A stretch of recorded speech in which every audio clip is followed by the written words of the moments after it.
Bonjour, bonjour à tous. On se retrouve après un petit mois d'absence, un petit mois et demi. C'était l'été, il faisait chaud, tout ça. Pas très agréable pour les vidéos en fait. J'espère que vous allez bien, que vous avez passé de belles vacances, que la rentrée s'est bien passée. Et donc on se retrouve aujourd'hui pour une nouvelle vidéo de présentation de modèles réduits, modèles de collection. Parce que on verra par la suite, je pense que je vais présenter des romans, peut-être des BD, d'autres petites choses, on verra. Mais pour l'instant, c'est les modèles réduits qui me plaisent à vous présenter, donc on va faire ça.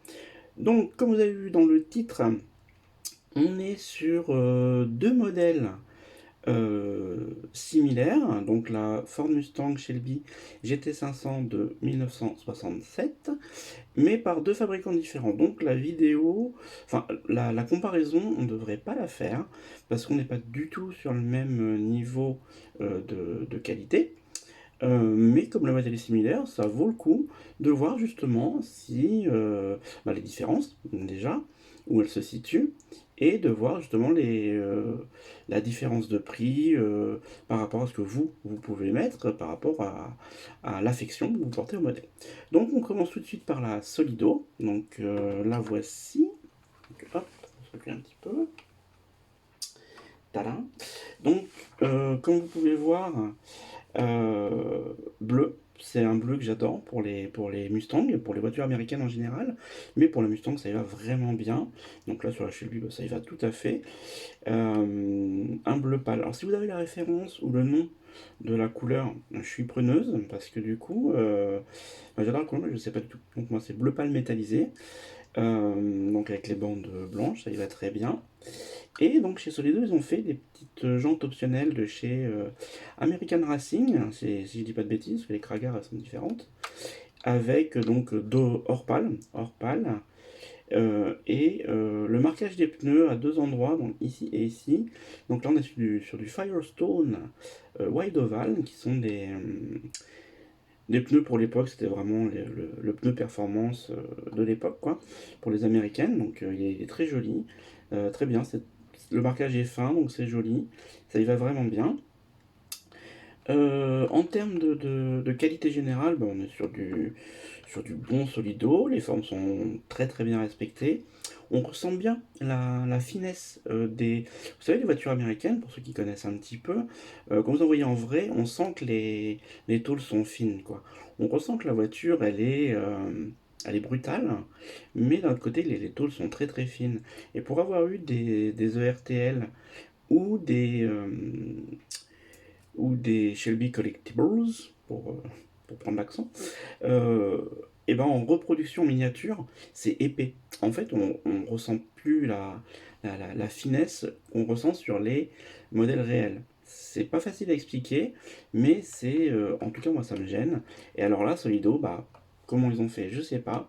Et même par rapport à l'Auto-Art, l'Auto-Art fait plus épaisse. Je sais pas comment expliquer, mais là, on retrouve l'esprit. Vraiment, ce petit, ce petit goût, ce petit goût d'américaine avec les tôles fines. Donc on retrouve les fameuses vitres latérales que Solido et beaucoup de constructeurs se sont mis à faire, qui jouent beaucoup sur l'esthétique, mine de rien, plutôt que d'avoir des vitres en permanence fermées ou semi-fermées, parce que les constructeurs ils aiment pas, parce que forcément il y a une jonction à faire ici qui n'est pas toujours évidente. Et quand c'est réussi, ça le fait. Donc voilà. Euh, donc comme toujours, du moins chez Solido, il privilégie deux ouvrants plutôt que tout ouvrant.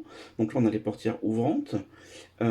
Parce que tout simplement, si on ne peut pas avoir le moteur, on économise sur la gravure d'un moteur, la modélisation, tout ça, machin. Si on n'a pas le coffre qui s'ouvre, on s'évite un moulage de plastique, une roue de secours, machin. Donc économiquement, très bien.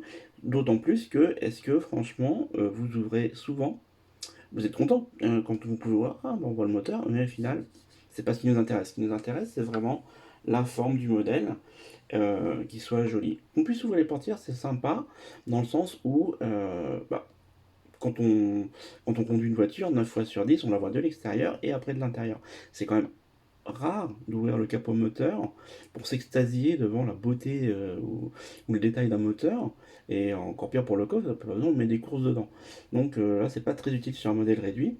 Donc je trouve que c'est bien pensé et économiquement, et puis même au niveau de la finition, parce que vous voyez, j'en ai déjà parlé hein, sur la Norev, mais les jonctions, du coup, eh ben, sont très fines, donc c'est un peu plus réaliste, parce que bah, on n'a pas un gros écart, et puis c'est plus sympa. Au niveau, comme on est chez Solido, au niveau de tout ce qui est ouverture, aération, bah, c'est factice, là aussi, hein, bien évidemment. Deux raisons à ça. D'une part, est-ce qu'on a vraiment quelque chose à faire que ce soit des vraies ouvertures? Parce que la plupart du temps, bah, c'est simulé, alors ça peut être sympa, genre, ah, c'est des vraies ouvertures, machin. Mais si on peut pas ouvrir le capot pour vérifier, enfin, blablabla, et surtout que là, il n'y a rien à montrer. Donc, donc le fait que ce soit factice, bah, c'est pas dérangeant, parce que l'effet rendu est tout à fait bien. Pareil pour les petites ouvertures là. Hein, là, c'est bouché. Là, alors, c'est creusé, mais c'est bouché, en fait, bien évidemment. Euh, alors, on peut remarquer que sur le vrai modèle, hein, si je dis pas de bêtises, c'est là, ici, c'était des entrées d'air frais pour l'habitacle, avec une sortie d'air chaud. En fait, l'air chaud s'en va, l'air frais rentre. Donc, ça, voilà. Alors que là, ici, c'était complètement factice. C'était juste pour faire plus costaud, plus. Mais ça sert à rien parce qu'à part refroidir des freins, éventuellement, ça refroidit pas le moteur dans la mesure où il est à l'avant. Donc là, bah, c'est bien fait, vous le voyez hein, ici. Ici, bien sûr, c'est peint, hein. C'est creusé et peint pour dire qu'il y a une vraie entrée d'air sur le modèle réel. Et là, ici, c'est creusé, mais c'est peint ton caisse, dans le sens où bah, sur la vraie, ça devait être comme ça, sûrement. Voilà, donc un petit rétro tout fin. Les essuie-glaces sont fins aussi, pas de souci. Pour ce qui est de l'intérieur, hop, alors ne faites pas ce que je viens de faire. Ne tirez surtout pas sur la poignée de porte. Vous avez normalement livré avec un petit bâtonnet en plastique, on va dire, qui permet de prendre dans la jonction pour ouvrir. Parce que là, si la poignée vous reste dans les mains, bah, c'est tube de colle. Pour l'intérieur, bah, on peut voir qu'il y a eu un bel effort de fait, de faire en sorte que ce soit pas trop flou. Le volant est joli, l'intérieur est très joli. Le pédalier est chromé, donc bel effort de Solido qui a détaillé l'intérieur, ce qu'ils ne font pas forcément tout le temps, justement. Notamment sur. Moi j'ai eu la BMW M3 E30, euh, et malheureusement, bah, les sièges étaient gris, le plancher était gris, plastique. Euh, donc c'est un petit peu dommage, surtout quand on voit qu'ils sont capables de faire des choses comme ça. Donc là, c'est tout à fait honorable. Petit défaut cependant, comme on peut voir ici, au niveau des. Bon, ça c'est au niveau de la charnière, il y a peut-être un petit peu de jeu, alors qu'on n'a pas sur l'autre portière par exemple, mais c'est pareil. Une fois posé en vitrine, vous voyez, bah, ça dépend comment je tiens la porte. Voilà. Mais une fois en vitrine, bon. Honnêtement, ça se voit pas, il n'y a pas de souci, donc le petit monogramme Shelby est bien là. Une chose qu'on verra par rapport à sur la, sur l'auto-art, c'est la ligne de caisse en fait, qui est bien continue ici de la prise d'air jusqu'à l'aile, et du coup à l'aile, je sais pas si vous vous rendez compte, mais la ligne redescend en fait vers le phare, alors que normalement la ligne devrait être continue dans le même angle. Et là, bon, là c'est peut-être le seul vrai, bon à part le gap L portière qui est peut-être un petit peu imposant, mais seul vrai défaut qu'on pourrait reprocher éventuellement au modèle de chez Solido, c'est ça, c'est la discontinuité, moi je parle bien, la discontinuité de la ligne de caisse qui, voilà, qui est, si on prend le capot tout seul, on peut dire, ah bah tiens, voilà, et en fait ça repart. Donc il y aurait juste ça. Sinon, le modèle est très très bien, franchement, pour 40, on va couper la part en deux, pour 45 euros, on va dire. Là, vous pouvez le trouver. Ça présente très très bien, vraiment très bien. La peinture est fine, elle est bien réalisée. Euh, la qualité, voilà, pour 50 €, c'est vraiment un très très beau modèle. Et je félicite vraiment Solido de l'avoir sorti. Donc ils l'ont sorti en plusieurs coloris, si vous n'aimez pas le bleu pâle, hein. Moi je regarde parce qu'elles sont juste là. Moi je l'ai en vert anglais, en noir, en bleu marine, en verte. Je l'ai eu en blanche, je l'ai eu en rouge. Quasiment fait toutes les couleurs. Je l'ai même eu en hommage à Eleanor de 60 secondes chrono, donc grise avec les bandes noires. Donc vous pouvez vraiment vous faire plaisir. Les jantes changent selon les couleurs. La vert anglais a les mêmes jantes que ça. Euh, la verte, on va appeler ça je sais pas, vert pomme, la verte pomme a les mêmes jantes également, alors que la bleue marine la bleue foncé, on va dire, et la noire ont des jantes d'origine. Donc les pneus sont marqués ou non selon les modèles. Donc faites vos petites recherches, recherchez le modèle qui vous plaît vraiment. Si vous voulez que je vous présente une autre couleur, bah, je le ferai avec plaisir. Mais du coup, voilà. Donc vous pouvez y aller pour ceux qui aiment ce modèle, la Shelby 67. Allez-y, franchement, pour 45 €, faut pas se priver. Maintenant, on va passer à l'Auto Art pour les plus pointilleux, on va dire. Pas le même prix, mais on y va. Donc, alors, hop, on réajuste. Ici, l'Auto Art. Alors, l'Auto Art, voilà, donc beaucoup plus lourde, déjà, en termes de... Parce que là, on est sur de l'ancienne Auto Art, on va dire, où ils étaient encore en fabrication, où elles étaient encore en fabrication métal. Et donc le poids se fait ressentir. Euh, Au niveau de la couleur, bah, on est très très proche. Les deux teintes sont vraiment.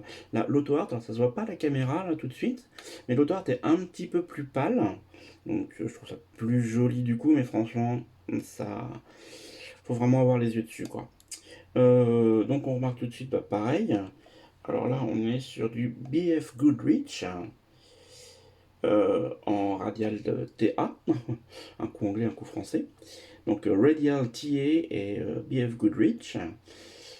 On applaudit mon accent anglais. Avec des jantes d'origine du coup, hein. Voilà. Donc peinture un petit peu plus claire. Les aluminiums donc ici sont chromés, c'est de l'aluminium chromé. Parce que je rappelle que sur les voitures américaines, c'est pas du métal, hein, parce que ça ne rouille pas, donc c'est des aluminiums. Mais là, ici, chez Auto Art, ils l'ont fait chromé. Chromé, satiné, chez Solido, bon, après chacun trouvera son bonheur. Voilà, pour moi ça change pas grand chose. Je préfère à la limite le satiné de chez Solido plutôt que le chromé d'Auto Art. Bon, on constate que, voilà, Auto Art, hein, les roues roulent mieux du coup, mais c'est pareil, on s'en fiche, une fois que c'est posé en vitrine, on s'en fiche. Les jantes ne sont pas forcément plus fines, le marquage sur les pneus non plus. Euh, Dans l'ensemble, la voiture, alors ici on remarque ici hein, la petite antenne à ne pas perdre, c'est vraiment une aiguille le truc, et je crois que je vais pas trop la cicoter, même elle m'agace. Elle m'agace, elle est pas droite. Euh, voilà, donc des vitrages un petit peu plus épais. Euh, donc là, bah, toutes les ouvertures sont, alors si je dis pas de bêtises, oui, je vois du jour. Donc oui, donc là, tout est ajouré, vraiment. Là, tout est ajouré, vraiment. Là, si j'ouvre le capot, voilà, on peut voir ici, là, que... je sais pas si on va le voir. Oui, voilà, là, on voit. Vous voyez, il y a du jour qui passe. On voit mon visage. Donc voilà, donc bah, c'est peint en noir. Il y a les petits compas de capot. Un moteur, bah voilà, détaillé, hein, etc. Donc, lorsque l'on referme, tac, ça se referme en deux temps, une fois, deux fois. Voilà, bon, bah pareil, hein, les gaps sont très fins, voilà, aux portières aussi. On constate la ligne de caisse qui est plus, qui est bien dans la continuité, il n'y a pas de cassure. Euh, le coffre s'ouvre aussi, alors même si on s'en fiche, il s'est refermé. Donc même si on s'en fiche, voilà, hein, avec la roue de secours. Mais voilà, c'est vraiment du détail. Alors j'ai pas mon petit plastique pour ouvrir la portière. Je ne veux pas tout casser. Est-ce que j'y arrive avec mon ongle? Oui! Merci les ongles. Donc pour l'intérieur, bon, on note que le volant est un petit peu plus fin. La plaque aluminium avec tous les compteurs et l'ensemble est un petit peu plus fin, on va dire. Mais c'est toujours pareil. C'est une question de à quel niveau vous aimez le modèle. Si vous êtes vraiment fan absolu de cette voiture, que vous en voulez une, ou par chance vous en avez une, ça vaut peut-être le coup effectivement de mettre 200-250 € dans l'auto art pour avoir vraiment quelque chose de très quali. Moi, pourquoi j'ai acheté l'auto art, c'est parce que Solido est juste pas sorti la leur avant. Sinon, je sais pas si j'aurais acheté l'auto art. Maintenant, je l'ai forcément, je la garde.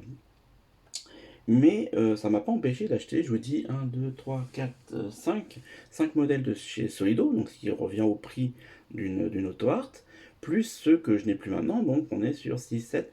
Je l'ai acheté 7 fois, quoi. La Solido, je l'ai acheté 7 fois pour l'avoir dans toutes les couleurs, alors que l'auto art ne l'ont pas proposé dans plein de couleurs. Donc j'ai pu avoir l'auto art avant, je l'ai prise, et j'en suis très contente. Mais franchement, si j'avais eu la Solido avant, c'est pas du tout sûr que j'aurais acheté l'auto art. Donc voilà, donc la différence de prix, euh, si c'est pour mettre en vitrine euh, et la regarder de temps en temps, sans plus de... juste parce qu'on aime le modèle, mais sans avoir une passion folle, la Solido, je vous la conseille vraiment. Maintenant, si vous avez les moyens, que la couleur vous plaît, que vous voulez vraiment rentrer dans le détail parce que c'est un modèle oh là là mon dieu, allez-y sur l'auto art quoi. Mais déjà, faut la trouver. Faut avoir les moyens, faut la trouver et en bel état et complète. Et après, voilà, faut en prendre soin. Mais voilà. Donc pour conclure, je vais essayer de prendre les deux, voilà, pardon, entre une Solido et une auto art, bon, voilà, même là, hein, c'est pas, voilà, on voit que l'auto art, d'une manière générale, est plus fine. Vous voyez les lignes de caisse là, elle est plus marquée sur la Solido que sur l'auto art. C'est un peu plus fin. Mais une fois de plus, hein, je le répète, hein, c'est vraiment des, voilà, hein, c'est pas,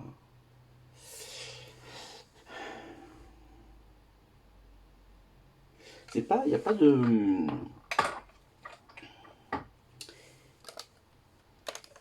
il n'y a pas de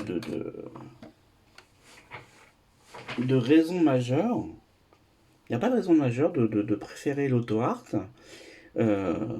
si ce n'est que c'est auto art. Donc voilà, donc c'est plus quali, c'est plus fin, mais le modèle est tellement bien fait chez Solido que voilà quoi. Si encore la Solido n'avait pas du tout d'ouvrant, qui avait des choses grossières, bon je vous dirais, il n'y a pas photo, cherchez pas, euh, le modèle est raté. Mais là, le modèle est franchement réussi. Les couleurs sont là. Tout est là pour que je dise oui, quoi. Donc voilà. Donc je ferai une autre présentation plus tard, parce que j'ai d'une fastback pour faire la comparaison aussi, mais c'est la fastback de Bullet de chez Greenlight. Donc on verra encore là les différences de moule, les différences de détails par rapport, parce que c'est pareil, Greenlight il se situe en moyenne gamme, comme ils ont plein de licences de films, ils en profitent un petit peu, mais est-ce que la qualité est au rendez-vous? C'est pas toujours sûr, c'est pas toujours évident. C'est un peu facile de profiter d'une licence pour vendre des modèles et de se dire, la qualité, je m'en fiche. Alors que, non, quoi. Nous, on s'en fiche pas en tant que collectionneur, collectionneuse. Donc, c'est important, je pense, de savoir où on met son argent. Je referai un point la prochaine fois avec la Greenlight sur la Norev, parce que j'ai recollé le petit essuie-glace, donc elle est toute belle. Donc je vous ferai un petit point vidéo là-dessus. Et voilà, donc une vidéo un peu plus longue aujourd'hui, parce que comparaison. Donc du coup, comme on est en mode de comparaison. Bah, voilà, c'est un petit peu plus long. Deux modèles, c'est un petit peu plus long. Donc voilà, 20 petites minutes, j'espère que ça vous a plu. N'hésitez pas à commenter, ça fait toujours plaisir, c'est toujours intéressant et ça peut faire progresser le contenu, tout ça. J'espère que vous aurez été jusqu'au bout. Et puis on se retrouve bientôt maintenant. Maintenant qu'on est rentré dans des périodes un petit peu plus fraîches, on va dire, que les températures sont un petit peu descendues, c'est beaucoup plus facile de se maquiller déjà, et puis d'être présente euh, pour vous, pour vous faire plaisir. Et voilà, écoutez, je vous fais 1000 bisous, et puis je vous dis à la prochaine. Plein de belles choses à vous. Au revoir.